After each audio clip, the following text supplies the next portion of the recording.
Hey everybody, C-Note here, and welcome to DOPEamine, the show that is all about mental health empowerment and Myers-Briggs typology, Enneagram, all of the things that I'm using to help INTPs and other creatives to understand themselves and each other. So today I want to talk about objectivity.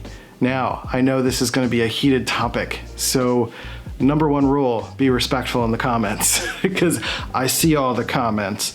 Number two, I want you to come into this video with an open mind. That means take some notes, take a moment to listen to the entire thing, and take a moment and take a breath before you respond in the comments to make sure you just have time to post-process it.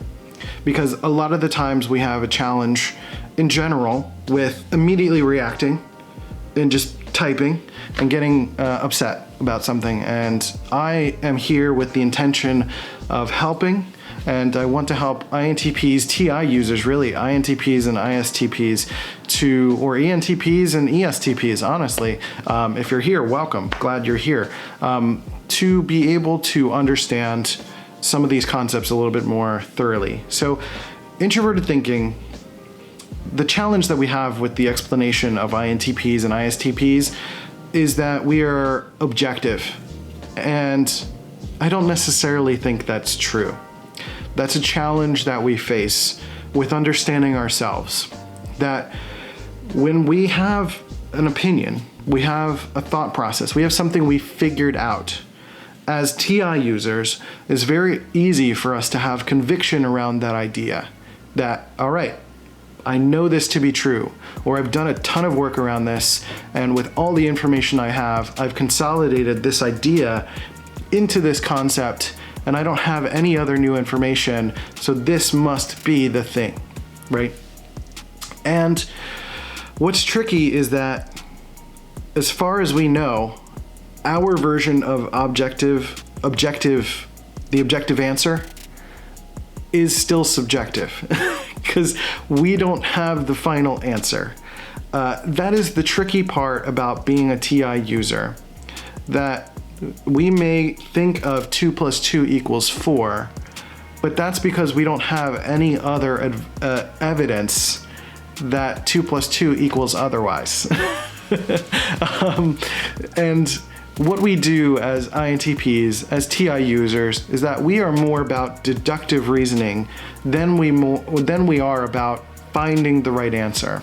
So when I talk about not being objective, what I mean is that we as INTPs, we don't search for the answer and then pick it out and say, this is the answer. We say, this could be the answer. Let me explore everything else. And then if nothing else adds up to this is basically the objective best answer, right? So the best way to explain it is that most of the time it's not even an objective answer, it is the best answer. And there are plenty of situations too where it's not as obvious as that, meaning that we could be in a situation where we have a sense of musical prowess, for example, and we may assume that based on our experiences that we have a say on what quality is in terms of music. So we listen to a band or we hear something on the radio, and in our minds we're like, that is bad music. But if somebody likes the music, it is not objectively bad. That is just not how that works. So sometimes that can get conflated in terms of the understanding of the word objective. And even when I'm talking, I'm gonna probably listen to this and be like cringy about it and think that I'm not talking about it in the right way, because the word objective is really hard to understand. But what I think is important is to have humility around the word objective and subjective. I think TI users are more the navigators of subjectivity than we are the arbiters and identifiers of objectivity. So we manage subjectivity so well that we end up with an objective result. But that's the goal, but the process is about subjectivity. And if you continue to allow your mind to feel like subjectivity is what's going on, that you're open to new information at any time, then you could have your world rocked and be open to finding that thing. So if you're, for example, if I'm going to stick with the 2 plus 2 equals 4 thing. 2 plus 2 equals 4 because we haven't found another answer that makes more sense. Based on the universal law around how we interpret numbers, math, understandings of all of that stuff, right? Like you put 2 objects next to each other plus 2 other objects, that equals 4 objects. As far as our visual perception, right? It's still a subjective experience that we as human beings are limited by the perception of our minds, of our eyes, of our sensory experiences. There are plenty of times in our lives, say you're drinking and you see 4 lights or 4 anything, and when you go back the next day, there's actually 3 and you were just dizzy, right?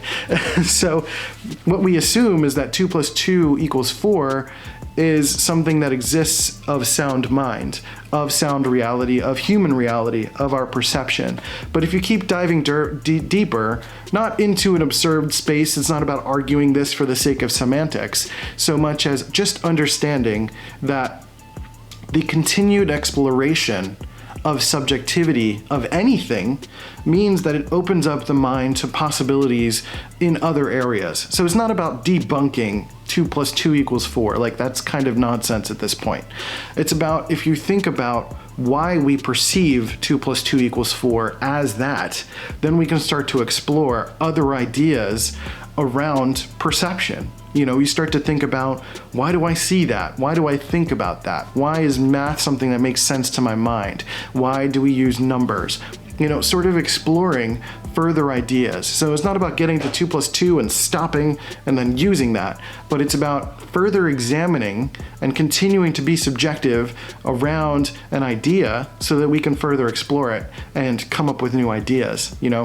Einstein developing the theory of relativity was all about the exploration of our existing sense of reality and continuing to explore and challenge and ask questions about things that were previously thought of to be objective, right? So INTPs, all I'm really trying to say is that the power of INTPs is the power of seeing things as potentially subjective, not seeing things as objective. So it's about identifying and parsing and playing with and expressing and expanding based on the idea that anything could be subjective. Therefore, if we keep trying to wade through the trees, that will eventually come to a point where we can't find, a way in anymore. It's like checkmate for reality. It's like we're trying to explore such an intense concept in such thorough detail that if we can't find something that negates it, then it just happens to be objective. That's kind of the thing. It's like it just happens to be objective. We're not trying to pick out what is objective. We're trying to clean slice and deduce what isn't objective so that we're left with the objective thing. I kind of talked about in other videos about nihilism and how we can kind of get to that place if we don't feel like we have enough information about the universe, which many of us don't. I think nihilism exists and can happen when we stop asking questions. When we stop asking questions about the universe, or kind of an acceptance of the chaos and flow of the universe in a sense. And I'm not going to get into like a philosophical religious debate or anything like that. It's not about that. It's about the continued exploration of subjectivity. Because if you're curious about life, you're curious about existence, everything is continuously interesting, So like I said, with the concept of 2 plus 2 equals 4, even thinking about that, you can still take so much from it. Just something simple statement that ever since we were kids we've known to be true, and still to ask questions around it or associated with it, right? Again, perceptions of reality. Why do we see 2 things plus 2 things? Why does that equal 4 things? Why doesn't it consolidate? Why doesn't it, like weird questions? I don't know, like the sky is the limit. So the idea here is that we conflate objectivity as what the INTP experience is. But really the INTP experience is about the management and the expression of subjectivity. We are full of opinions. The things that we think are facts are actually opinions, most of the time. Unless we've deduced something to such an essence that it cannot be changed or worked or whatever, right? And the only way that you're going to find out whether or not something you deem to be objective is actually objective is by exposing that idea to as many people, as many perspectives, as many sides as possible. So it's really easy for our minds to think something is objective because it's only in our minds. But if we share it with other minds, we share it in the comments, we share it in the world, we share it on Reddit, we share it everywhere, there's the opportunity for more people to look at it, for more people to denounce it, and for more opportunity to calibrate.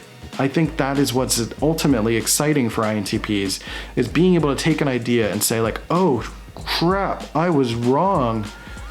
Cool. Now I can think about this in a different way. You know, I think that's a healthy expression of an INTP. I think an unhealthy expression is like, no, I'm right. And, you know, being open to being wrong is a totally different can of worms that we'll go into in another space. But again, to kind of wrap this up is when Einstein was going through his theories of relativity, there were plenty of people that were trying to negate it. They were trying to figure out what was wrong about this thing, what was incorrect. They were going through his equations. They were looking for mistakes and errors. And then he would go back and calibrate, and he would look at the proposed mistakes and see what was correct, or look for that person's mistakes, right? And it's not about necessarily proving your thing to be true. It's about proving whether or not something is or is not subjective. That's really what it's all about. I hope that makes sense. That was a lot of stuff. I know that might hurt some brains. I know that might challenge some egos. Again, I encourage you, take a minute, take some time, go think about it, talk to someone about it before you enter the comments, because if you are rude and not nice about your expressions, I will block you. And I welcome debate. I want people to talk about this. I want to give your thoughts, especially on the 2+2 thing. Like, what do you think about subjectively when expanding the idea of 2+2 and your perception of math, or your perception of objects, or your perception of reality? I want to know. I'm fascinated. I'm curious. I want to know where your thinking goes with all of that. So that's it for today. That was a big video. I'm excited about what you guys have to say about that. Let me know your thoughts. I appreciate you guys. And again, I want to remind you that all of this is in support of INTPs. I've had a couple of accusations that because I'm a little bit tough, that I'm attempting to be abusive towards INTPs. And I want to kind of address that real quick, where I just want to help. That's all I'm trying to do. I wouldn't do this at all if I wasn't trying to help. I'm not trying to be correct. I just happen to have had the opportunity to see a lot of INTP opinions in the comments, in Reddit. I know typology very well. I've had experience with Personality Hacker. I've gone to profiler training events. I've been studying psychology, not formally, but informally for 20 plus years. I just feel like I can help. And ultimately, that's what I want to do, is try to help, because I know that I spent much of my life as an INTP struggling to be understood, struggling to connect, struggling to have someone even listen to my thoughts and to care about what I have to say. And so I appreciate that you guys are very thoughtful in the comments, that you guys are supportive, that a lot of this information has been helpful, because ultimately that is what I'm trying to do. So well, I'm gonna wrap up being emotional about that and move on. But let me know your thoughts on objectivity. We have a Patreon, patreon.com/DOPEamine. If you want to support the channel, that'll help us continue to make videos like this at a faster pace, because otherwise I have to do freelance work and that takes up time. I would love to make more articles and emails and videos and programs and share more of my thoughts and experiences that come from, you know, other INTPs. Basically, this is not just my own thoughts. These are collections of ideas from other INTPs that I've come across that I'm sharing directly with you, the INTP watching this right now. So that's it. Take care of yourselves and each other, and I'll catch you next time on DOPEamine. See ya. Bam.